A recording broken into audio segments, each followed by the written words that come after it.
നമസ്കാരം. ശ്രീമദ് ഭാഗവതം മൂലം പ്രഭാഷണം ഭാഗം 467 467. ഓം ഗം ഗണപതേ നമഃ. ഓം സം സരസ്വതേ സ്വാഹ. ഓം ശ്രീ ഗുരുഭ്യോ നമഃ. ഓം ശ്രീ രംഗനാഥ ശർമ്മണേ നമഃ. നാരായണ നാരായണ നാരായണ നാരായണ നാരായണ നാരായണ നാരായണ നാരായണ നാരായണ നാരായണ നാരായണ. ഓം ശ്രീകൃഷ്ണാർപ്പണമസ്തു. ഓം ശ്രീകൃഷ്ണായ പരബ്രഹ്മണേ നമഃ. ഓം ശ്രീകൃഷ്ണായ പരമാത്മനേ നമഃ. ഹരേ രാമ രാമ രാമ ഹരേ ഹരേ, ഹരേ കൃഷ്ണ കൃഷ്ണ കൃഷ്ണ ഹരേ ഹരേ. ഓം ശ്രീ രുക്മിണി സത്യഭാമ സമേത ശ്രീ ഗോപാലകൃഷ്ണസ്വാമിനേ നമഃ. ശ്രീമദ് ഭാഗവതം പഞ്ചമസ്കന്ധം 7-ാം അധ്യായത്തിലെ 13-ാമത്തെ ശ്ലോകം മുതൽക്കാണ് ഇന്ന് പറയേണ്ടത്. ശ്ലോകം 13. ഇത്തം ധൃത ഭഗവൽ വ്രത ഐണേയാജിനവാസസാനുസവനാഭിഷേക ആർദ്ര കപിശകുടില ജടാകലാപേന ച വിരോചമാന സൂര്യർച്ച ഭഗവന്തം ഹിരൺമയം പുരുഷന്മുജ്ജിഹാനേ സൂര്യമണ്ഡലേ അഭ്യൂപതിഷ്ഠന്നേ ദദുഹോവാച. ഇതാണ് ശ്ലോകം. അതിൻ്റെ വാക്കാർത്ഥം വരുമ്പോൾ, ഇങ്ങനെ ധരിക്കപ്പെട്ട ഭഗവത് വ്രതത്തോടു കൂടിയവനും ഭഗവാനെ അറിയാനുള്ള ജിജ്ഞാസയോടുകൂടി ചെയ്യുന്ന ഉപാസനയാണ് ഇവിടെ വ്രതം എന്ന് പറഞ്ഞത്. അപ്പോൾ ധരിക്കപ്പെട്ട, മനസ്സിലാക്കിയിട്ട് അതിൻ്റെ ശുദ്ധ അശുദ്ധികളെ മനസ്സിലാക്കി ശുദ്ധ മനസ്സോടുകൂടി ഏകാഗ്രതയോടുകൂടി ഭഗവാനെ ധ്യാനിക്കുക, അത് വ്രതമായിട്ട് സ്വീകരിക്കുക. അപ്പോൾ പറയണു, കൃഷ്ണമൃഗത്തിൻ്റെ തോലാകുന്ന വസ്ത്രത്താലും ത്രികാലത്തിലും 3 കാലത്തിലും സ്നാനം നിമിത്തം, അതായത് കാലത്ത്, ഉച്ചയ്ക്ക്, വൈകുന്നേരം 3 നേരം സ്നാനം നിമിത്തം നനഞ്ഞും മഞ്ഞവർണ്ണമായും വളഞ്ഞും ഇരിക്കുന്ന ജടാസമൂഹത്താലും ശോഭിക്കുന്നവനും സ്വർണവർണ്ണത്തോടു കൂടിയ ഐശ്വര്യപൂർണനായ ശ്രീനാരായണനെ, ആ നാരായണൻ നമ്മുടെ ഉള്ളിലാന്ന് മനസ്സിലാക്കിയാൽ എല്ലാ കാര്യം ശരിയായി. ആരെന്ത് പറഞ്ഞാലും നമ്മൾ പകയ്ക്കേണ്ട ആവശ്യമില്ല. കാരണം തന്നിൽ കവിഞ്ഞൊരു ദൈവമില്ല എന്ന് പറഞ്ഞാൽ അത് കാര്യം മനസ്സിലാക്കിയിട്ടായിരിക്കണം. കാരണം വിഗ്രഹത്തിൽ വിശേഷേണ ഗ്രഹിക്കേണ്ട ചൈതന്യം അതിൻ്റെ മുന്നിൽ നിൽക്കുന്ന തേജസ്സുള്ള ഒരാൾക്ക് മാത്രമേ അതിൻ്റെ റിഫ്ലക്ഷൻ കിട്ടുള്ളൂ. തേജസ്സില്ലാത്തവർക്ക് കിട്ടില്ല. തൂണിനും പിന്നെ ഉത്തരത്തിനും ഒന്നും അത് വരുന്നില്ല. അതാണ് നമ്മൾ മനസ്സിലാക്കേണ്ടത്. അപ്പോൾ ശോഭിക്കുന്നവനും സ്വർണവർണ്ണത്തോടു കൂടിയ ഐശ്വര്യപൂർണനായ ശ്രീ നാരായണനെ സൂര്യമഹിമയെ പ്രതിപാദിക്കുന്ന മന്ത്രം കൊണ്ട് ഉദിച്ചുയരുന്ന സൂര്യമണ്ഡലത്തിൽ സേവിക്കുന്നവനുമായിട്ട് ഇതിനെ പറഞ്ഞു. സന്തോഷത്തെയും ആശ്ചര്യത്തെയും സൂചിപ്പിക്കുന്ന അവ്യയങ്ങളാണ് ഇതിൽ ഉപയോഗിച്ചിട്ടുള്ളത്. ഇനി അതിൻ്റെ ഭാവാർത്ഥം വരണം. ഇപ്രകാരം ഭഗവാനെ സേവിക്കുന്നതായ വ്രതങ്ങൾ ആചരിച്ചും കൃഷ്ണമൃഗത്തോലാകുന്ന വസ്ത്രം ധരിച്ചും 3 നേരവും സ്നാനം ചെയ്യുന്നത് കൊണ്ട് നനഞ്ഞും കപിശ നിറത്തോടുകൂടിയും ഇരിക്കുന്ന കുടില ജടാഭാരതത്താൽ ശോഭിച്ചുകൊണ്ടിരിക്കുന്ന ആ ഭക്തൻ സൂര്യമഹിമയെ പ്രകാശിപ്പിക്കുന്ന മന്ത്രത്താൽ സൂര്യമണ്ഡലത്തിൽ വസിക്കുന്ന ഹിരൺമയനായ ഭഗവാനെ, സ്വർണ്ണ നിറത്തിലുള്ള ഭഗവാനെ ഭജിക്കുവാനായിട്ട് സൂര്യമണ്ഡലം ഉദിച്ചുയർന്നു വരുന്ന സമയത്തിൽ ഇപ്രകാരം സ്തോത്രം ചെയ്തു. അതിനിപ്പോൾ എങ്ങനെയാണ്? നമുക്ക് ധൃതിയല്ലേ, ജോലിക്ക് പോകണം, അവിടെ പോകണം, ഇവിടെ പോകണം. അപ്പോൾ ഉദിച്ചു വരുന്ന സൂര്യനെ മനസ്സിൽ കാണാനൊന്നും സമയമില്ല. അത്രത്തോളം അന്ധകാരം നമ്മുടെ മനസ്സിനെ ബാധിക്കുകയും ചെയ്തിട്ടുണ്ട് എന്ന് പറയണം. പരോരജാസവിദുർജാതവേദോ ദേവസ്യ ഭർഗോ മനസേദം ജജാന സുരേതസാദ പുനരാവിശ്യചഷ്ടേ ഹംസം ഗൃധ്രാണം നൃഷദ്രീംഗിരാം ഇമാ. അതായത് പ്രകാശസ്വരൂപനായ സൂര്യൻ്റെ പ്രകൃതി സംബന്ധമില്ലാത്തതും, അതായത് സൂര്യകിരണങ്ങളെ ഈ ഭൂമണ്ഡലത്തിലുള്ള എല്ലാ വസ്തുക്കളെയും തെളിച്ച് കാണിച്ചു തരുന്നുണ്ടെങ്കിലും പ്രകൃതിയുടെ ഗുണങ്ങൾ ആർക്കില്ല? സൂര്യനില്ല. അതേപോലെ അവരവരിലുള്ള ആത്മസൂര്യന് ശരീരമായിട്ടോ ശരീരത്തിലോ ദുഃഖത്തിനോ സൗഖ്യത്തിനോ പങ്കില്ല എന്നാണ് പറഞ്ഞതിനർത്ഥം സമ്പ്രദായം. അപ്പോൾ പറഞ്ഞു ശരണം പ്രാപിക്കുന്നതിന് യാതൊന്ന് സങ്കല്പത്താൽ, ആ വാക്കാണ് സങ്കല്പത്താൽ, എല്ലാവരുടെയും മനസ്സിലെ സത്സങ്കല്പത്താൽ ഇതിനെ ജനിപ്പിച്ചു. പിന്നെ ഇതിനെ ചിത്ശക്തി കൊണ്ട്, ചിത് ശക്തി അതായത് ഈശ്വര ശക്തി കൊണ്ട് പ്രവേശിച്ചിട്ട് മനുഷ്യരുടെ ബുദ്ധി ഇന്ദ്രിയ പ്രാണാദികൾക്ക് ഗതിയെ നൽകുന്നവനും. ഇതാണ് ഏറ്റവും. അപ്പോൾ ഭക്തി സൂക്തം പുറമെ ജപിച്ച് പൂവും നീരും ഒഴിച്ചിട്ട് കാര്യമില്ല. അവരവർക്ക് ജപിക്കാൻ പറ്റിയോ രക്ഷപ്പെട്ടു, അവിടെയാണ് അവരവർ. അപ്പോൾ ആ സമയത്ത് നമ്മൾ ആരായി? ബ്രാഹ്മണ്യുള്ള ആളായി. നമ്മുടെ വീടിനെയും പറമ്പിനെയും കന്നുകാലിയും മനുഷ്യന്മാരെയും പുറമെയുള്ള വന്യജീവികളിൽ നിന്നും വന്യ സ്വഭാവമുള്ള ക്രൂര സ്വഭാവമുള്ള ആളുകളിൽ നിന്നും സംരക്ഷിക്കുമ്പോൾ നമ്മളാരായി? ക്ഷത്രിയനായി. അവർക്ക് വേണ്ട തുണിമണികളെ പലവ്യഞ്ജനങ്ങളൊക്കെ സമയാസമയത്ത് വാങ്ങി വെച്ച് അവരുടെ വെൽബീയിങ്സ് നോക്കുമ്പോൾ നമ്മളാരായി? വൈശ്യനായി. പ്രായമായവരെയും കുട്ടികളെയും ഇനി അവരവരുടെ സമപ്രായക്കാരാണെങ്കിലും ശരി ആവശ്യമായാൽ ആതുര ശുശ്രൂഷ ചെയ്യുമ്പോൾ നമ്മൾ ആരായി? ശൂദ്രനായി. ഇതൊന്നും അറിയാതെ കണ്ട് ഞാൻ ബ്രാഹ്മണനാണ്, ഞാൻ ക്ഷത്രിയനാണ് പറഞ്ഞിട്ട് യാതൊരു കാര്യമില്ല. അപ്പോൾ പറയണു മനുഷ്യരിൽ വസിക്കുന്നു. ഭഗവാൻ എവിടെ ഇരിക്കണത്? മനുഷ്യരിൽ വസിക്കുന്നു. മനുഷ്യരിൽ വസിക്കുന്നു, ഗതിയെ നൽകുന്നവനായിട്ട്.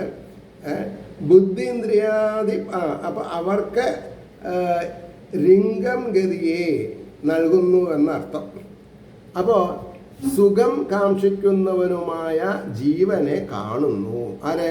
ഭഗവാൻ എപ്പോഴും നമ്മുടെ ജീവനെ കണ്ടുകൊണ്ടിരിക്കുകയാണ്, അനുഭവിച്ചുകൊണ്ടിരിക്കുകയാണ്, പ്രേരണ നൽകിക്കൊണ്ടിരിക്കുകയാണ്. ഇനി അതിൻ്റെ ഭാവാർത്ഥാണ് പറഞ്ഞത്. പ്രകൃതി സംബന്ധമില്ലാതെ പരമശുദ്ധമായിരിക്കുന്നതും സകല പ്രാണികളുടെയും കർമ്മഫലമാകുന്ന ധനത്തെ നൽകുന്നതുമായ, അതായത് എന്താണ് ധനം? കർമ്മഫലം. ഇത് ഏത് പേജിലാണ്? 113 പേജിൽ. 113 പേജിൽ കർമ്മഫലം. അല്ലാണ്ട് വേറൊന്നും തരില്ല. എത്ര ബുദ്ധിമുട്ടുണ്ടെങ്കിലും ശരി, കർമ്മം വന്നോ അതിൻ്റെ ഫലം കിട്ടും. അപ്പോൾ സൂര്യദേവൻ്റെ തേജസ്സിനെ ഞാൻ ശരണം പ്രാപിക്കുന്നു. യാതൊരു തേജസ് സ്വസങ്കല്പശക്തിയാൽ ഈ കാണപ്പെടുന്ന ചരാചരാത്മക ലോകത്തെ സൃഷ്ടിക്കുകയും തൻ്റെ ചിത്ശക്തിയോടുകൂടി ആ ലോകഹൃദയത്തിൽ പ്രവേശിച്ചിട്ട് അന്തര്യാമി രൂപേണ പരിപാലിക്കുക.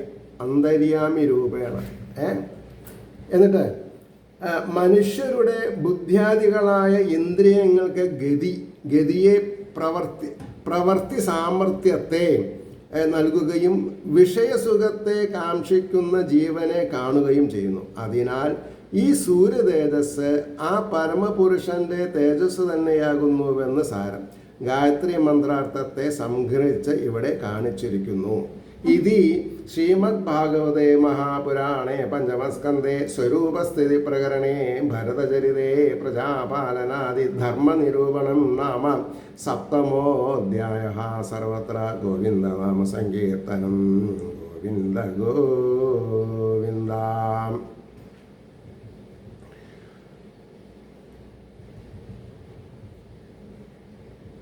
ഇനി അടുത്ത അധ്യായം ഓം നമോ ഭഗവതേ വാസുദേവായ. ശ്രീമദ് ഭാഗവതം പഞ്ചമസ്കന്ധം 8-ാം അധ്യായം. ശ്രീ ശുക ഉവാച. ശ്ലോകം 1. ഏകധാതു മഹാനദ്യാം കൃതാഭിഷേകനൈയമ്മികാവശ്യകോ ബ്രഹ്മക്ഷരം ചരം അഭിഗൃണാനോ മുഹൂർത്തത്രയമുദകാന്ത ഉപവിവേശ. ശ്രീ ശുഗമുനി അരുളി ചെയ്തു എന്ന് പറയണു. എന്നാൽ ഒരു നാൾ മഹാനദിയിൽ ചെയ്യപ്പെട്ട സ്നാനം, സന്ധ്യാവന്ദനം എന്നിവയോട് കൂടിയവനും, അതായത് നിയമപ്രകാരമുള്ള, വേദം അറിഞ്ഞിരിക്കണം, വേദത്തിൽ പറഞ്ഞ മാതിരി വേണം, യഥോചിതം, ഉചിതമായ രീതിയിൽ എന്നൊക്കെ അർത്ഥം പറയാം. തനിക്ക് അവരവർക്ക് ഇഷ്ടമുള്ള കൂട്ടത്തിലല്ല, അല്ലാണ്ട് നമ്മുടെ വീഡിയോ നോക്കിയിട്ടോ ഒന്നും കാര്യമില്ല. അപ്പം നിയമപ്രകാരമുള്ള സന്ധ്യാവന്ദനം എന്നിവയോടുകൂടിയവനും മന്ത്രവർണ്ണത്തെ, ഈ മന്ത്രവർണ്ണം എന്ന് പറഞ്ഞാൽ എന്താ, ബ്രഹ്മാക്ഷരം ഓം എന്ന് പറയും, ഉച്ചരിക്കുന്നവരുമായിട്ട് മുഹൂർത്തത്രയം 3 മുഹൂർത്ത സമയം ജലസമീപത്തിൽ ഇരുന്നു. 3 മുഹൂർത്തം എന്നൊക്കെ പറയണമെങ്കിൽ എനിക്ക് തോന്നുന്നത് ഒരു 1.5 മണിക്കൂർ. എന്നിട്ട് കാരുണ്യം നിമിത്തമുണ്ടാകുന്നതായാലും വിഷയസംഘം യോഗിയെ അധപ്പതിപ്പിക്കും. വിഷയസംഘം വന്നാൽ അധപ്പതനായി, അധപ്പതിപ്പിക്കും എന്ന് കാണിക്കുന്നതായ ഭരിതചരിതമാണ് ഈ 8-ാം അധ്യായത്തിലെ വിഷയം. മാൻകുട്ടിയിൽ ആസക്തനായ ഭരതന് മാനായിട്ട് ജനിക്കേണ്ടതായി വന്നു എന്ന് കാണിക്കുന്ന ചരിതത്തെ ആരംഭിക്കുന്നു. ഒരു നാൾ മഹാനദിയായ ഗണ്ഡകിയിൽ വന്ദനാദി നിയമങ്ങളെല്ലാം നിവർത്തിച്ചു. ബ്രഹ്മവാചകമായ മന്ത്രാക്ഷരം പ്രണവം ജപിച്ചുകൊണ്ട് നദീതീരത്തിൽ 3 മുഹൂർത്തം സമയം ഇരുന്നു എന്ന് പറഞ്ഞു. 2ാമത്തെ ശ്ലോകം. തത്ര തഥാ രാജൻ ഹരിണീ പിപാസയാ ജലാശയാഭ്യാസം ഏകൈവോപജഗാമ. ഹേ രാജാവേ, പരീക്ഷിത് രാജാവേ, അപ്പോൾ അവിടെ പെൺമാൻ ജലം പാനം ചെയ്യുവാൻ ആഗ്രഹത്താൽ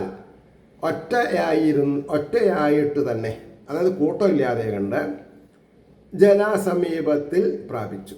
ഇനി അതിൻ്റെ ഭാവാർത്ഥം ഒരു വരി. ഹേ രാജൻ, അപ്പോൾ ആ നദിയുടെ സമീപത്തിൽ ജലപാനം ചെയ്യുവാൻ ആഗ്രഹിച്ചിട്ടുണ്ട് ഒരു മാൻപേട ഒറ്റയ്ക്ക് വന്നു എന്നാണ്. 3ാമത്തെ ശ്ലോകം. തയാ പേബീയമാന ഉദകേ താവദേവാദിവിദൂരേണ നദതോ മൃഗപതേരുന്നതോ ലോകഭയങ്കര ഉദപതത്. എനിക്കത് വായിക്കുമ്പോൾ അർത്ഥം തന്നെ വരാൻ തുടങ്ങുമ്പോണ്ടാവുന്നൊരു സന്തോഷമുണ്ട്. എന്താ കാരണം? സംസ്കൃതം പഠിക്കാണ്ട് അങ്ങനെ ഉണ്ടല്ലോ. അതായത് നദതോ മൃഗപതേ, മൃഗം എന്ന് പറഞ്ഞാൽ നാൽക്കാലികളെ നടത്താൻ നമുക്ക് കൊടുക്കുക.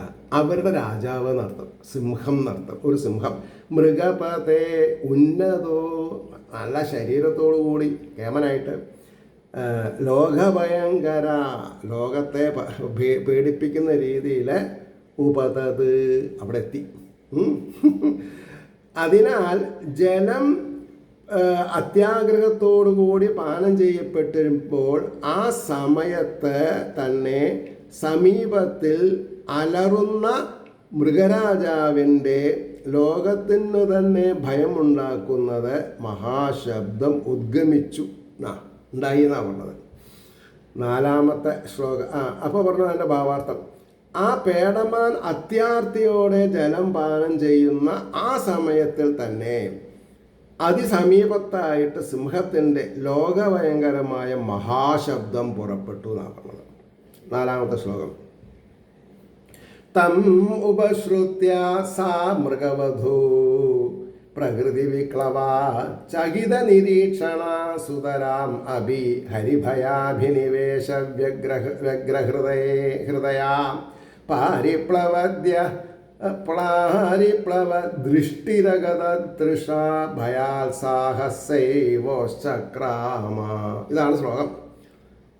സ്വഭാവത്തിൽ തന്നെ വ്യാകുലയും അതിനെ സമീപത്തിൽ കേട്ടിട്ട് ഭയത്തോടുകൂടി നോക്കുന്നതും എത്രയും അധികരിച്ചുള്ള സിംഹഭയാവേശം. അവിടെ ഹരി എന്ന് പറഞ്ഞാൽ മാന എന്നർത്ഥമുണ്ട്, വിഷ്ണു എന്നർത്ഥമുണ്ട്, കൊരങ്ങൻ എന്നർത്ഥമുണ്ട്.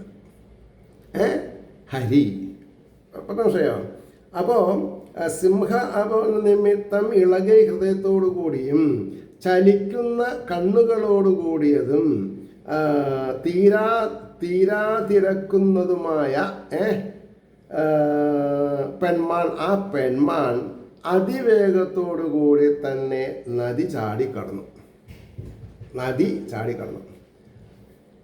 അപ്പം ഇനി അതിൻ്റെ ഭാവാർത്ഥം പറയണോ? ആ മാൻപേട ആ ഭയങ്കര ശബ്ദം സമീപത്തായി കേട്ടു.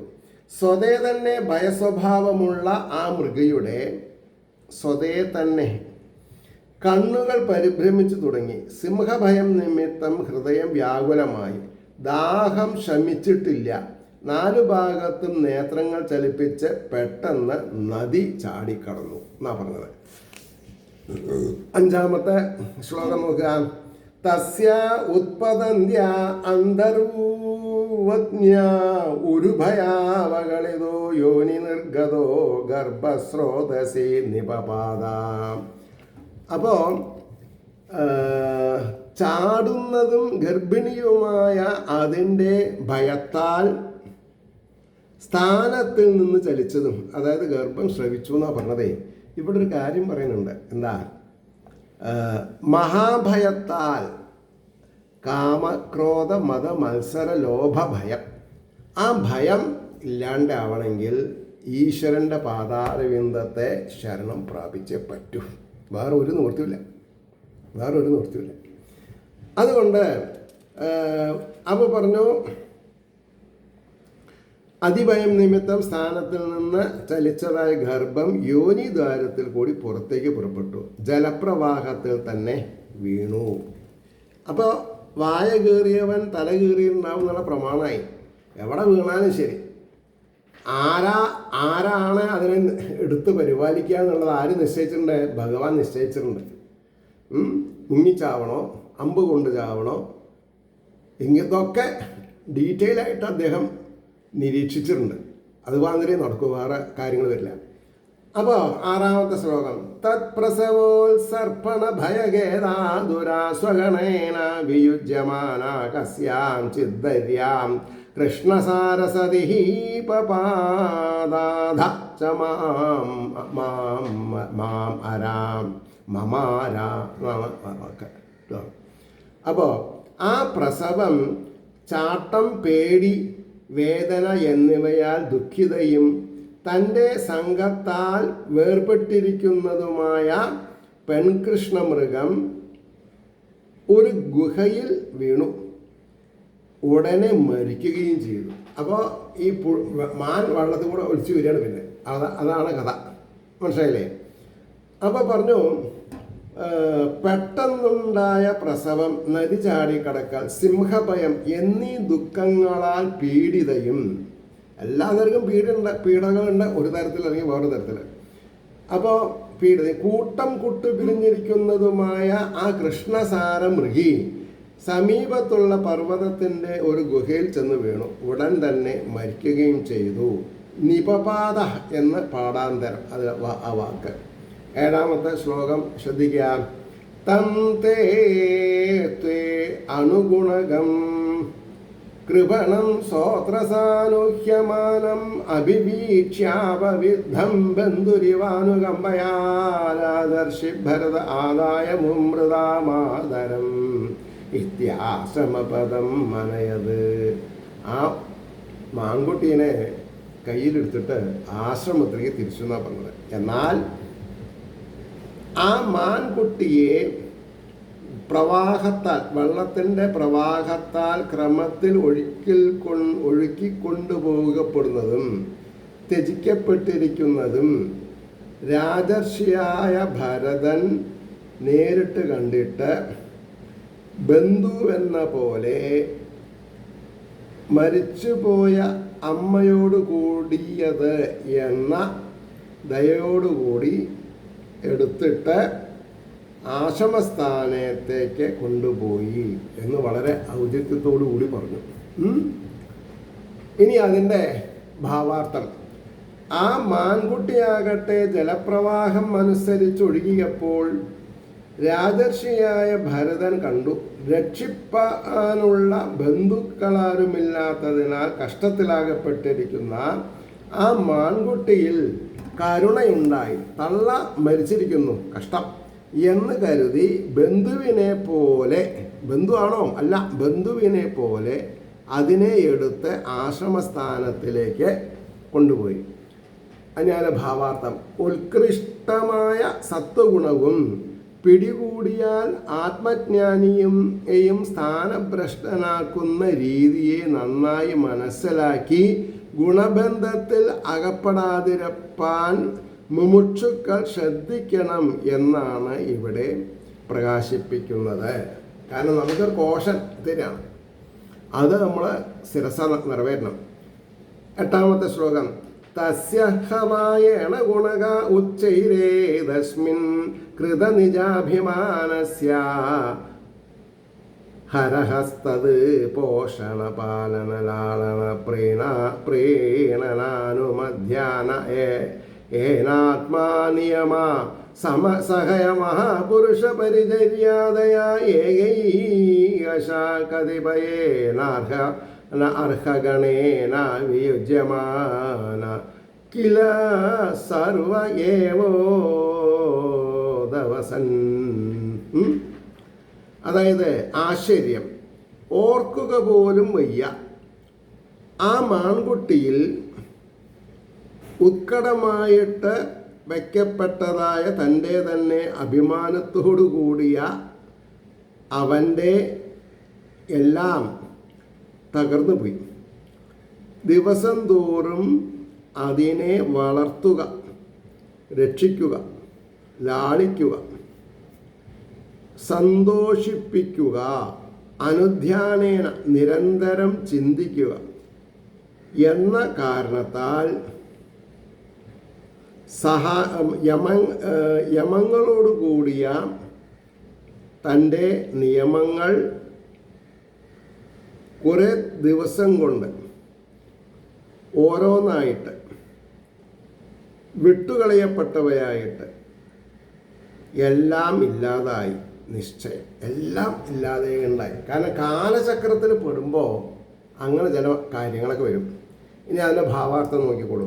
ഈ മാൻകുട്ടിയിൽ രാജർഷിക്ക് തൻ്റേതെന്നുള്ള ബുദ്ധി ജനിച്ചു. അവിടെയാണ് തൻ്റേതെന്നും തനിക്കെന്നുള്ളതും വിചാരിക്കരുത് എന്നാണ് പറയണത്. അതെന്തുകൊണ്ട് നമ്മൾ കേൾക്കണില്ല? സമയമായിട്ടില്ല എന്ന് മാത്രമേ പറയാൻ പറ്റുള്ളൂ.